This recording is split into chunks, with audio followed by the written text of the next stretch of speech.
앞서 들으셨다시피 코스피 지수가 장 마감을 앞두고 대주주 양도소득세 완화에 대한 기대감, 그리고 삼성전자와 SK하이닉스가 중국 칩 이 공급에 대한 승인의 무게가 실리면서 조금 더 올라줬습니다. 그럼에도 불구하고 여전히 코스닥 쪽의 분위기가 훨씬 더 좋았는데요. 내일을 위해서 이제 테마와 종목으로 압축을 해보겠습니다. 오늘 이 시간에는 매일경제TV 김민성 주머니 매니저와 함께하죠. 안녕하세요. 네, 하루 안 만났는데 이렇게 갑자기 리셋이 돼서 저도 당황스러웠습니다. 네, 저 없는 동안 혜연 아나운서와 마무리 잘 했죠? 지난주 금요일에. 네, 아주 좋은 섹터 잘 체크를 드려서 이따 네. 또 말씀드리도록 하겠습니다. 네, 알겠습니다. 오늘 종목 리뷰할 게 2개나 있는데 좀 빠르게 진행을 해보도록 하겠습니다. 소개해드린 지 조금 오래된 종목이기는 합니다. 바이오노트. 근데 이미 목표 주가를 훌쩍 넘어섰더라고요, 주가가. 맞습니다. 그래서 목표 주가를 달성을 했는데 워낙 좀 조용한 움직임이다 보니까 그래서 따로 말씀 안 드리겠는데 그래도 진득하게 보고 계신 분들도 분명히 계실 수가 있다 보니까 오늘같이 좀 슈팅이 나왔을 때 어떻게 대응해야 되는지 여기에 대한 에이스는 좀 명확하게 해드리려고 좀 말씀을 드리는 거고요. 바이오노트 같은 경우에는 상승에 대한 모멘텀은 뭐 바이오 사이클에 대한 모멘텀에 수급이 몰리면서 그 중에서도 실적이 잘 나오기도 했고 CTC 바이오에 대한 2대 주주이기 때문에 최근 들어서 CTC 바이오의 반등이 조금씩 나오고 있습니다. 그래서 여기에 대한 모멘텀이 맞물리면서 좀 시세가 분출됐다라 판단이 되고 있고요. 여전히 시세가 좀 강하게 이어지는 구간이고 거래량이 크게 나오지 않았습니다. 그래서 이 추세가 이어진다라고 하면 저는 6,500원까지도 신규 진입으로도 가능하다라 보고 있으니까 지금부터는 그렇게 또 너무 걱정할 구간이 아니라 거래량이 대량으로 동반 나오기 전까지는 홀딩하자는 관점을 좀 말씀드려보도록 하겠습니다. 네, 알겠습니다. 이미 목표 주가를 훌쩍 넘기기는 했지만 조금 더 우리가 수익을 즐기자라고 리뷰를 해주셨고요. 지난주 금요일에 제가 없을 때 건설 테마를 골라주셨고 그 안에서 진성TC를 소개해 주셨던데 오늘 이제 건설 쪽에 하루 만에 쇼팅이 나와줬습니다. 그때 강한 느낌이 왔었나요? 네, 뭐 제가 또 항상 이렇게 뜬금없이 말하는 걸 주의하라고 이제 잘 보시라고 말씀을 네. 드리는데 결국에는 거시적인 환경에 따라서 지금 경제 성장률을 올리려면은 주택 공급이라든지 정부 정책이 나타날 수밖에 없다로 좀 판단이 됐습니다. 근데 저번에도 저출생 관련돼서 하루 만에 이렇게 됐는데 이번에 이렇게 빨리 나올 줄 몰랐지만 또 운이 좋게 정책이 좀 바로 맞물리는 것 같습니다. 그래서 진성 TC는 그렇게 커다랗게 급등이 나오는 건 아니지만 상승에 대한 초입 구간으로 이제 시작을 했기 때문에 전고점을 돌파한다라고 하면은 더 추가적인 상승이 강하게 이어질 수가 있다 보니까 그 부분 참고하시면서 여유 있게 홀딩에 대한 의견 말씀드려보도록 하겠습니다. 네, 알겠습니다. 진성TC까지 저희가 리뷰를 해봤습니다. 그럼 이제 내일을 위해 시장을 준비해 보겠습니다. 오늘 어떤 키워드로 준비해 오셨을까요? 네, 최근 들어 시장 자체가 지금 코스닥이 워낙 강한 시세를 보여주고 있기 때문에 오늘은 코스닥에 대한 포커스를 조금 더 맞춰보도록 하겠습니다. 네, 지난주에 이어 오늘까지도 코스닥 쪽의 분위기가 훨씬 더 좋았습니다. 그럼 그 안에서 어떤 테마를 봐야 할지 첫 번째 테마부터 공개를 해보겠습니다. 네, 저번 주 금요일 날 말씀드리긴 했지만 오늘의 첫 번째 섹터는 건설 중소형으로 한번 포커스를 맞춰보도록 하겠습니다. 네. 아무래도 이제 정부가 신규 주택과 관련된 이제 정책을 내놓은 게 오늘 강한 상승 재료가 됐던 것 같아요. 맞습니다. 지금 제가 이제 조만간 여기에 대한 정책이 나오지 않을까라고 조심스럽게 말씀을 드리긴 했는데 정부에서 공급 확대에 대한 정책이 바로 나오게 됐습니다. 그래서 수도권에는 2030년도까지 135만 가구를 증가를 시키겠다. 연 단위로 치게 된다라고 하면 1년에 27만 가구를 추가적으로 공급하겠다라고 밝힌 바가 있습니다. 근데 이 속도를 맞추려면 결과적으로는 속도화가 굉장히 중요하기 때문에 여기에 대한 모멘텀이 빠르게 진행이 된다라고 하면은 건설에 대한 수준은 발바쁘게 움직일 가능성이 높다라고 반영이 되면서 오늘 시장에 커다란 모멘텀이 됐다라고 보시면 좋을 것 같고요. 그리고 이제 저번 주 금요일에도 말씀을 드렸지만 내년 상반기까지 한국은행에서는 금리 인하에 대한 인하 기조를 지속적으로 유지하겠다라고 밝힌 바가 있습니다. 그러면 결과적으로 1차원적으로 가장 빠르게 수혜를 볼 수가 있는 거는 건설업계에 대한 자금이 좀 유동성이 풀릴 수가 있다 보니까 지금부터는 우리가 경기 회복에 대한 모멘텀을 포커스를 두면서 건설을 지속적으로 체크해봐야 되는데 최근 들어서 코스닥이 워낙 잘 가다 보니까 대형주보다는 중소형주에 대한 포커스를 좀 더 맞춰보는 게 좋다라고 말씀드려보도록 하겠습니다. 네, 저도 기억이 납니다. 그때 옆자리에서 금리 인하 수혜주로 이제 건설을 꼽아주셨던데 여기에 오늘 이제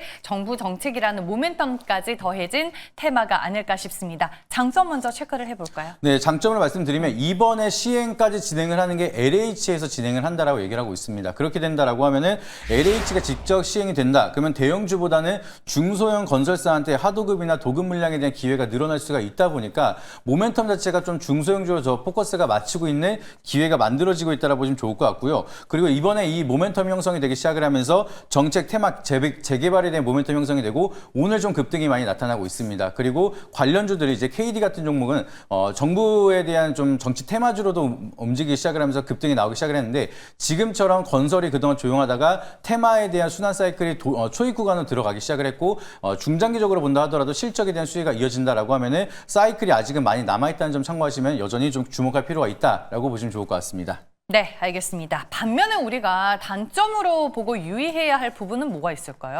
네, 일단 단점으로 보게 된다라고 하면은 정책 효과가 이제 막 시작을 하는데 기대감 때문에 선반영으로 움직이고 있긴 하지만 실적까지 전환이 되는 데는 약간의 시차가 필요합니다. 그래서 먼저 올랐다가 실적이 발표가 되기 전에 미리 세론이 나타날 가능성도 있다 보니까 아직까지는 트레이딩 관점으로 바라보는 게 중요하다. 이 부분 좀 체크해 보시면 좋을 것 같고요. 그리고 경기 침체가 다시 한번 이어진다라고 하면은 지금은 완전하게 경기가 돌아선 건 아닙니다. 그래서 여기서 돌파구를 못 맞는다라고 하면 다시 한번 경기 침체 사이클에 가장 빠르게 피해를 보고 있는 것도 마찬가지로 건설업이기 때문에 아직은 불확실성이 여전히 남아 있다는 게 단점으로 바라보시면서 아직은 중소형주는 트레이딩 관점으로 바라보는 게 맞다라고 좀 체크해 보시면 좋을 것 같습니다. 네, 알겠습니다. 지난주에 이어 오늘도 이제 건설 테마를 택해 주셨는데 오늘은 조금 더 세분화해서 건설 중소형주를 첫 번째 테마로 만나봤습니다.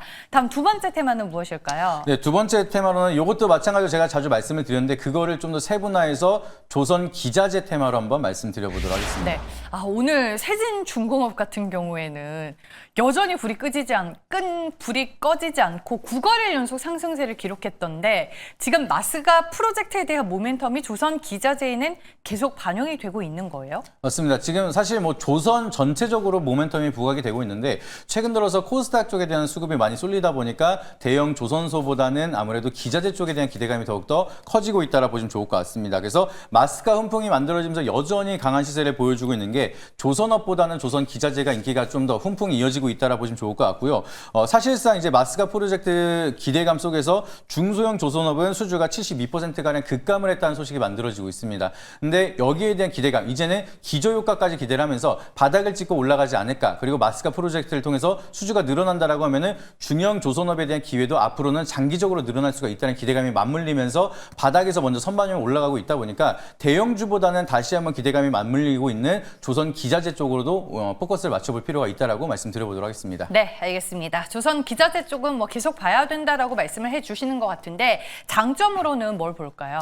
네, 조선 기자재 같은 경우에는 글로벌적으로 직접적인 수주를 하는 기업들도 있습니다. 그렇기 때문에 수주가 이제 국내에 국한되는 게 아니라 해외 조선소나 글로벌 수주가 늘어난다라고 하면은 수익에 대한 다각화가 이어질 수가 있다는 게 굉장히 장점이라 보시면 좋을 것 같고요. 그리고 조선에 대해서 제가 항상 말씀을 드릴 때 이 시간차가 굉장히 오래 걸린다라 말씀을 드린 적이 있습니다. 근데 조선 기자재 같은 경우에는 이 시차가 굉장히 짧기 때문에 수주가 들어오면 한 6개월이면 바로 실적 반영이 나타날 수가 있다 보니까 좀 더 실적에 대한 포커스에 많이 맞춰볼 수가 있다 보니까 그런 부분이 가장 커다란 장점이고 좀 더 빠르게 움직일 수 있다는 점 참고해 보시면 좋을 것 같습니다. 네, 알겠습니다. 반면에 시장 안에서 부각될 수 있는 단점이나 리스크 요인은 뭐가 있어요? 가장 커다란 단점은 아무래도 조선 기자재에는 이제 후판 가격이 올라간다라고 하면 수익성이 많이 떨어질 수가 있습니다. 근데 최근에 이슈를 보시게 되면 중국에 대한 덤핑 관세에 대해서 얘기를 하고 덤핑 관세를 부과 안 하는 조건으로 5년 동안 단계별로 가격을 올린다고 얘기를 했습니다. 그래서 철강 업계 쪽으로는 좋은 호재가 만들어질 수가 있겠지만 이제 조선 기자재 쪽으로는 수익성이 떨어질 수가 있다는 점은 어느 정도 감안을 하고 보셔야 된다. 기억하시면 좋을 것 같고요. 그리고 이제 원달러 환율에 따라서 변동이 만들어진다라고 하면은 조선 기자재는 또 수입을 많이 해야 되기 때문에 여기에 대한 수익성 악화가 이어질 수가 있다 보니까 환율에 대한 변동성도 지속적으로 한번 체크해 보시길 바라도록 하겠습니다. 네, 알겠습니다. 오늘은 코스닥 안에서 건설 중소형주 그리고 조선 기자재 이 두 가지 테마에 대해서 저희가 자세히 알아보고 있습니다. 김민성 매니저는 어떤 선택을 해주실 건가요? 네, 둘 다 워낙 이제 큰 모멘텀을 가지고 있기 때문에 고민을 많이 하다가 그래도 다시 한번 새롭게 모멘텀이 시작되는 건설 중소형 쪽에 한번 포커스 맞춰보도록 하겠습니다. 네, 오늘 새롭게 떠오른 테마 건설 중소형주를 골라주셨습니다. 이 안에서 종목은 뭘 봐야 될까요? 네, 새롭게 떠오른 테마 중에서 또 새롭게 떠오르는 종목을 하나 생소한 거 가져오게 됐습니다. 그래서 오늘 설명드릴 종목은 NIB라는 종목 체크드려보도록 하겠습니다. 솔직히 저는 처음 듣는 종목인데 건설 안에서 어떤 걸 하고 있는 회사죠? 네, 이 종목 사실 모르시는 분이 훨씬 더 많으실 것 같습니다. 신규 상장한 지 얼마 안 됐기 때문에 이 기업에 대해서 모멘텀을 그냥 간단하게 모듈러 주택 이 한 가지만 좀 더 포커스를 맞춰보시면 됩니다. 그래서 우리가 기존에 이제 모듈러 주택에 대한 모멘텀이라고 하면은 이제 철제를 조립을 하는 그런 주택을 많이 생각을 했을 텐데 NIB 같은 경우에는 PC 모듈러라고 해서 콘크리트도 조립을 할 수 있는 기술을 가지고 있습니다. 그래서 이번에 정부에서 진행을 하고 있는 게 LH에 대한 공급 속도가 굉장히 중요하다라고 말씀을 드렸고 여기에 대한 PC 모듈러에 대한 기술을 가지고 있는 거는 NIB가 국내 유일하다라고 보시면 되겠습니다. 그래서 과거에 철제 모듈러로 진행이 된다라고 하면은 낮은 건물만 이제 설치가 가능한데 지금 NIB가 가지고 있는 기술을 가지게 된다라고 하면은 모듈러 방식으로 빠르게 공사를 할 수가 있고 아파트 건물까지도 올릴 수 있는 기술이 있기 때문에 결과적으로는 저는 독점적으로 가장 커다란 수혜를 받는 거는 NIB다 이렇게 개인적으로 바라보고 있어서 이 부분 참고해 보시면 좋을 것 같고요. 그리고 LH랑 GH의 로드맵을 보게 되면은 이미 PC 모듈을 상용화하면서 이제 개수를 늘려가겠다라고 밝힌 바가 있습니다. 그래서 이런 모멘텀이 부각이 된다라고 하면은 저는 이제 건설 중소형주 중에서는 NIB가 대장 역할을 하지 않을까. 그래서 오늘 윗골을 달긴 했지만 여전히 상승에 대한 룸은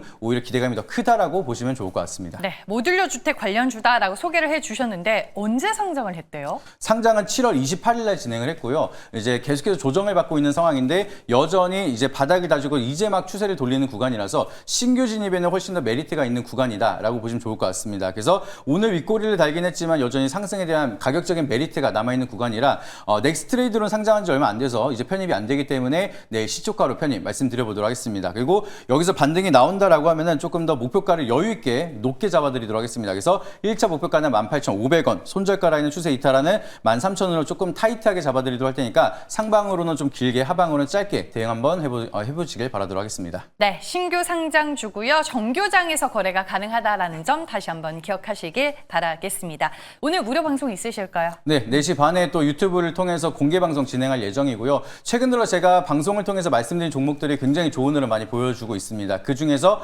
알테오제는 이제 이번 달에 이벤트가 있는데 9월 23일 날 키트로다 SC에 대한 상용화 결과가 나옵니다. 그래서 상용화가 되고 나서 향후 2년 뒤에 가져갈 수 있는 로열티에 따른 적정 주가 오늘 제대로 한번 계산 도와드리도록 할 테니까 놓치지 마시고 4시 반에 유튜브 김민성 검색하신 다음에 공개 방송 참고하시길 바라도록 하겠고요. 네이버 밴드 김민성 검색하시게 되면 제가 운영하는 밴드 있으니까 밴드까지 오셔서 다양한 인사이트 참고하시길 바라도록 하겠습니다. 네, 알겠습니다. 지금까지 매일경제TV 김민성 주머니 매니저와 함께했습니다. 고맙습니다.